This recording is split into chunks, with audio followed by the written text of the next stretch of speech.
Peace and love, everybody. This is Mr. Abdullah with another episode of FYE TV. Excuse the graininess of the video. I'm trying to figure this things out.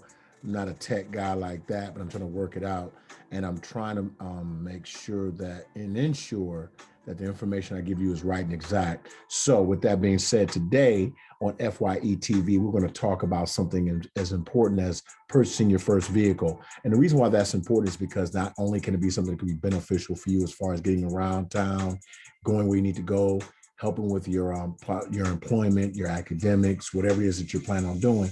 It also could be something that could make or break your credit. So we are working alongside and moving and continue on with our financial series for FYE TV. So today we're going to work on, as I said before, purchasing your own vehicle in a segment entitled Let's Ride. So what we're going to do now is I'm going to go ahead and share my screen so we can get this thing going. All right. And let's go. All right. What I need you all to do is understand that purchasing a vehicle is an extremely important ordeal. It can take up finance, it could take up time. It also can be extremely frustrating for you as an individual if this is something you've never done before or never participated. So let's go ahead and get started. First things first, you're going to have to establish a realistic budget. What does that mean?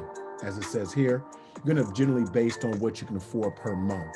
And the best way to do that is to look at all your finances. You're going to look at whether or not you have enough money for your food, your rent, health insurance if you don't have your parents' insurance or your own insurance from a job, or the money you need for hanging out, which you use to smoke, drink, party, whatever it is that you do, you got to consider that, because when it's time to pay that car note, they don't want to hear any excuses. They will give you a certain amount of time to pay the money, and after that, it will start hitting your credit report as a late pay, and you don't want that. Okay. Also, consider the fuel, how much it costs to fill up your tank, your car insurance. Also, if you're buying a car that's not brand new, consider that you may have to get a mechanical maintenance warranty. Typically, these are really good things to have. They cost up to maybe $2,000 to $3,000. Sometimes you get one for $1,500 if you want something basic, but it does not cover basic repairs. It covers transmission, things that are major. If there's a major problem with your engine, sometimes it covers little parts and things, like maybe there's a broken motor in your power window, things like that. Sometimes bumps and scratches, maybe. It depends on the maintenance plan, but check it out. But one, establish a realistic budget. Two, know what you can spend monthly. Now, you're gonna go in there and you're gonna have an idea of what you can spend, but the car dealer's job is to upsell you. What does that mean? That means you're gonna say, hey, I only want to spend this amount of money on the car. And they're gonna say, well, we can get you something maybe $100 more, and you're gonna have all these great things. And they're gonna try to sell it to you. You gotta stick to your guns, because if you know you can only afford $300 a month, don't get caught up in the mindset of, well, it's only an extra 100. Unless you're spending $100 more a month on partying regularly, you can afford to do that. But if you're not, stick to your guns. I only want to spend XYZ amount of dollars, okay? Because you have to remember, this is every month for at least 5 years, because typically financing is a 5-year, 60-month program. They do have sometimes 72 month. I wouldn't recommend going that long, but it sometimes decreases the monthly payment, and some car dealerships will offer you that. Be aware of the interest rates, because if you have a high interest rate, your payment will be higher. So you got to take all those things into consideration. Number three, establish your transportation needs. That means you need to determine, do you need an SUV? Do you need a truck? Do you need a hatchback? Do you need a small car? You need something compact? You need a sedan, a 4-door. You need to be very mindful. Look them up, do the research, but you got to figure, what do I need for my lifestyle? If you say, hey, you know what? I'm going to do Uber. I'm going to do Uber Eats. I'm going to do deliveries. You may need a truck. You may need a hatchback. But if you say, I'm just going to class, I'm just going back and forth, I'm going to work, Um, you don't need anything large. You may need something that's fuel efficient. Do you live far from where you're working or where you're going to school? If that's the case, then you need something that's really good on gas. But always take cost and insurance into consideration. Also, it depends on where you live. You may live in a suburban area, rates may be lower. Urban areas, they may be higher. Your age is definitely a factor, so always take those things into consideration. Number four, identify and prioritize your wants. I always say identify and prioritize your wants versus your needs. You may want a sports car. You may want low profile tires. You may want a banging system, but do you need that? Is it something that you need right now with your first purchase? Also, remember, this isn't something that you're going to do every year, every 2 years. You may have this car for 6, 7 years, and that's perfectly fine.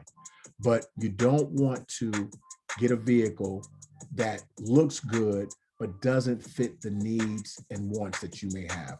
You may have some non-negotiables, like you may say, hey, it's got to be a automatic transmission. It can't be manual. I don't know how to work a stick shift. Okay. You may say, I don't want a vehicle that has a large gas tank that will cost me $70 to fill. So take those things into consideration, but prioritize what you want, what you need. Do you need a moon roof? Not really. It would be nice, but do you need it? And if you say no, take that into consideration because that can significantly increase the cost of your vehicle. All right. Fifth, do your research. It's never been easier. You have in your pocket, or maybe if you're using it right now to watch this video, you have a $600 or more computer at your disposal. Research, go to Kelly Blue Book. There are so many, go to Car and Driver. There's so many websites, there are so many applications that help you to understand the benefit of purchasing a new vehicle versus an older model. Okay, that's one good thing to consider.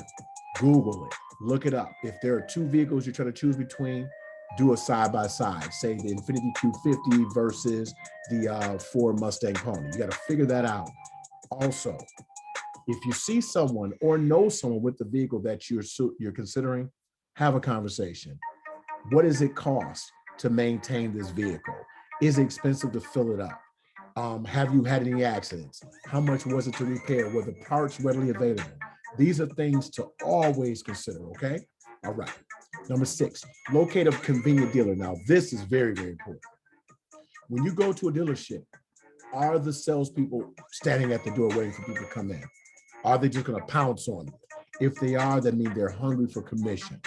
And that may not work in your best interest. You may say, oh, they're really working with me. Yeah, they're working to get you into a much more expensive car than you probably need. Because once the car is sold, they're done. All right. Try to go to a dealership that's near you. So if there's a problem, you can shoot back up there. But if not, consider dealerships maybe that are highly reputable and have a good track record with the public. So I would recommend using Google reviews as a way to understanding what it is that these dealerships are offering. I myself have had that experience, and I have learned that typically the reviews match the dealership 100%. I've seen reviews where they say these are a bunch of con artists, they're thieves, and I go there and that's exactly how they operate. So remember, locate a convenient dealer, locate a dealer that's going to work with you and give you what you ask. Number 7, take a test drive. Don't just say it looks good, I love it, I've seen them before, I've always wanted one. It's not good enough.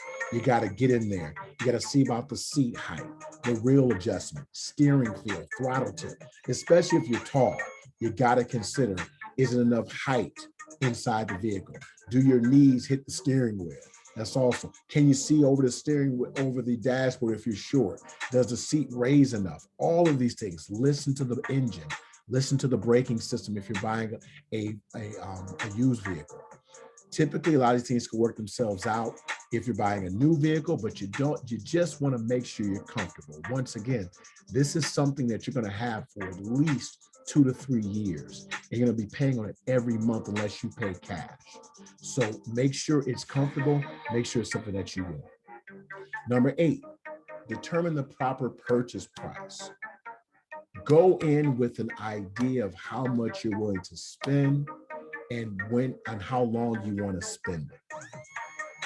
Sometimes you'll go in and say, hey, I only want to spend $400 a month. And they'll say, all right, great, we got this car here. And they'll say, we can fit that into that $400 a month payment. But the price is so high that they have to extend it out to 72 months. So you're looking at 6 years paying that $400 every month. So break it down, figure out how much you have. What is your budget? You know, if you know that you only want to spend, as they say here, $20,000 and look at a $25,000 car, tell them you want to spend $18,000. That'll get you as close to $20,000 as possible. Lowball them. You always have room to go up, but you never have room to go down. Secure financing and know your options. Now, when you start talking about financing your vehicle, remember that there are many, many options. You can go to a bank. You can go to a credit union, which I always recommend credit unions because they give the best rates and they have their own financing departments just for cars. Or you can get cash from a relative, a friend, or a family. But remember, if you're going to finance, you're looking at the interest rate. Your interest rates can be high, making your payment high. So you want to make sure your credit is good. Or if you're lucky, if you have a family member, a parent who's willing to co-sign to get you a lower rate, that can be good for you too. But remember, know how much you're going to be able to spend. Also, a good thing to do, go to the bank. If you're going to finance a car, go to the bank, go to the credit union, find out how much they want to give you. Then that will tell you how much car you can have. And 10, finally, last but not least, enjoy the process. This is something you're going to be doing. You're going to be looking for something that you're going to be driving for the next, like I said, 2 to 5 years. Maybe 6 if you go for the 72 month. But just remember, this is something you're gonna have to look at, maintain, take care of. So enjoy looking for it. Don't get frustrated. Some people are they're gonna try to steal you and rob you. They're gonna be crooks. Don't worry about them. You just look them in the face and say, no, thank you. You leave and go check another place out. They're gonna call you. They're gonna badge you because nowadays you can put requests online. They'll call your phone. They'll send you emails. If you're not interested, just let them know and move on to the next. Now, with that being said, I would like to say thank you for once again tuning in to another episode of FYE TV. This is getting your ride. It's very, very important. If you have any questions, comments, concerns, please feel free to put them in the classroom, put them in the comments for the video, and we appreciate you, and we are here. Thank you so very, very much.